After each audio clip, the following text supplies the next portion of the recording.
Ladies and gentlemen, Donald Trump is now 56-1 in primary endorsements from what I understand. So Donald Trump's 56-1 with the victory of Alex Mooney winning in the West Virginia GOP primary. So this is 28 minutes ago. Trump-backed U.S. Rep. Alex Mooney wins West Virginia GOP primary. In an early victory for Donald Trump-endorsed candidate at the start of midterm season, Representative Alex Mooney on Tuesday beat fellow incumbent Representative David McKinley in the West Virginia's 2nd Congressional District Republican primary. Donald Trump loves West Virginia, and West Virginia loves Donald Trump, Mooney said in his victory speech. So that was a victory for President Trump. He's 56-1. And 56-1. He did lose, however, a primary. Newsweek, Donald Trump's 55-0 primary winning streak finally ends. I don't think they were counting the West Virginia victory, but Donald Trump's run of endorsing the eventual winner of GOP primaries has come to an end after his pick in Nebraska's gubernatorial primary lost. Charles Herbster, the longtime Trump ally, the former president appointed as chair of his agricultural committee in 2016, lost to Jim Pillen, a University of Nebraska regent endorsed by outgoing term-limited Governor Pete Pickett. So I'd say 56-1 is pretty good. 56-1 is pretty good, ladies and gentlemen. Hit subscribe to this channel right now. Hit subscribe to the Stock Market Crash channel below. Very important. Tomorrow, watch the Stock Market Crash channel. We're going to find out inflation numbers. Almost certainly they'll go up, but if they go down a tiny bit, I can't imagine them going down. But if they go down a tiny bit, we're still heading into a recession. We have contracting GDP. First quarter of this year, 1.4%. Inflation is 8.5% now. It'll probably go to like 8.6 or 8.7. If it's over 9%, the market, well, I've been predicting a stock market crash that we're seeing. So I predicted that in October of 2021. Read my Federalist article below. I said all of these things would take place because of the policies of the Democratic Party. Contracting GDP, inflation skyrocketing, oil and gas prices through the roof, record highs now, yet again. We have a geopolitical nightmare, one of the worst geopolitical nightmares in modern European history. And look, the adults are in charge.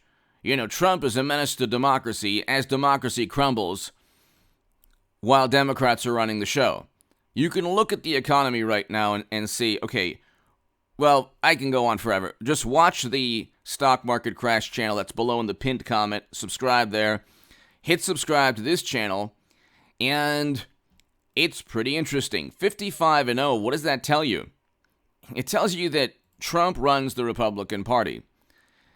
Mitch McConnell will gravitate, a person like Mitch McConnell will gravitate towards any political side that runs the Republican Party. So eventually, Mitch McConnell will be all in with Trump. It's going to be a Trump Republican House and more of a Trump Republican Senate. That means you're going to get investigations, endless investigations into Hunter, Joe, all of them. Every day. And then the Durham Probe Special Counsel, which is what we're finding out in terms of a special counsel, just like the Mueller probe. The Durham Probe Special Counsel is finding that 3 people who were indicted worked with a whole lot of other people, especially Danchenko and especially Michael Sussman, including Andrew McCabe. And we'll talk about that.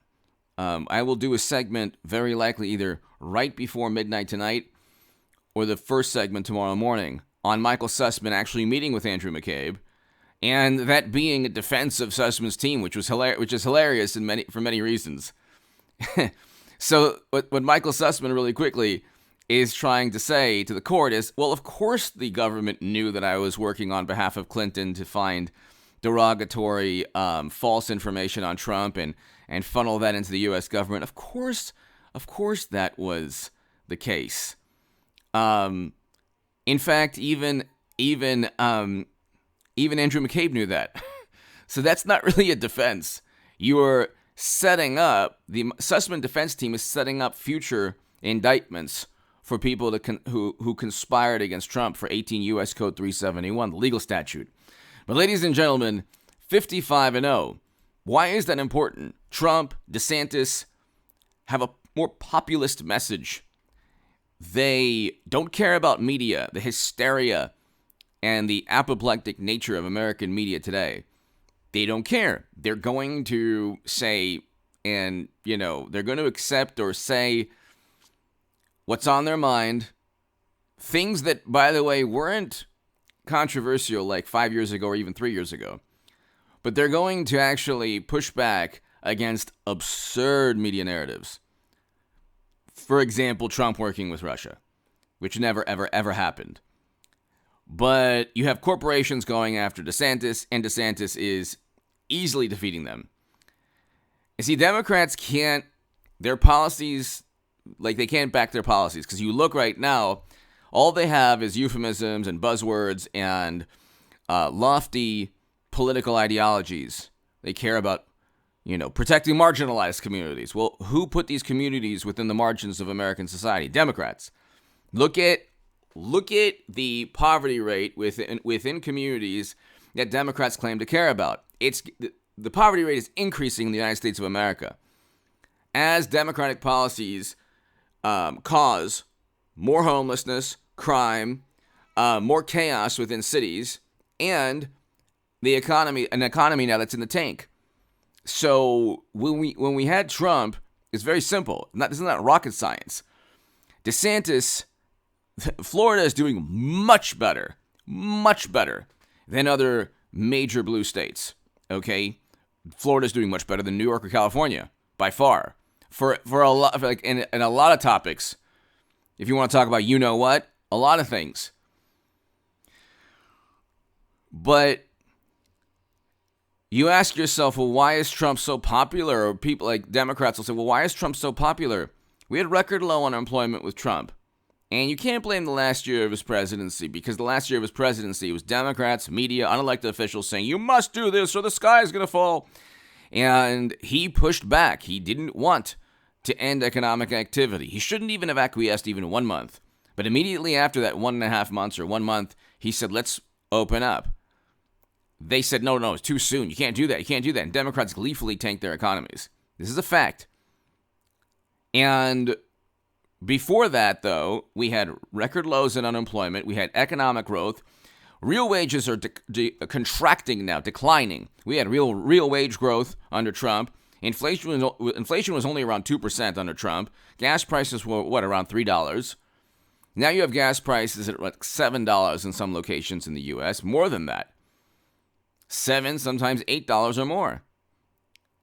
And you have a situation where, in terms of geopolitics, Trump or DeSantis would negotiate a deal to try to end hostilities between the two countries in Europe. Because we have to speak, and that's another issue. They're the ones who don't care about what you say. Democrats want a governance board. This is the dystopian nightmare of the Democratic Party. They want a government, like a board, an agency that informs Americans of what good information is and bad information is. That used to be left to the individual. Now, the Democrats have taken it upon themselves in the government, which is actually against the First Amendment, to say, okay, this is good, this is bad. They're the ones backed by the Lincoln Project. If there's ever a chance, God forbid, of a military intervention or sending Americans off to some country, the Lincoln Project people and Democrats would say, yes, we have to. Trump and DeSantis would be less willing to do so, much less willing, or they won't do so. That's the main reason for me to vote for Trump or DeSantis. And that's why, look, the Durham Probe Special Counsel, the economy, foreign policy, the fact that Trump had presided over record lows in unemployment, the Doha Agreement, which Biden botched. Those 13 Americans should be alive today. Those over 100 Afghans should be alive today. Biden completely botched that, as he botched everything. First president to step foot in North Korea. Abraham Accords. Allocated more funding to historically black colleges and universities than any president ever, and made the funding permanent. That was Trump. It's like the ladies at The View don't know about that or care about that. They just don't like his personality. But Biden, with Charlemagne the God, said something worse than Trump ever did.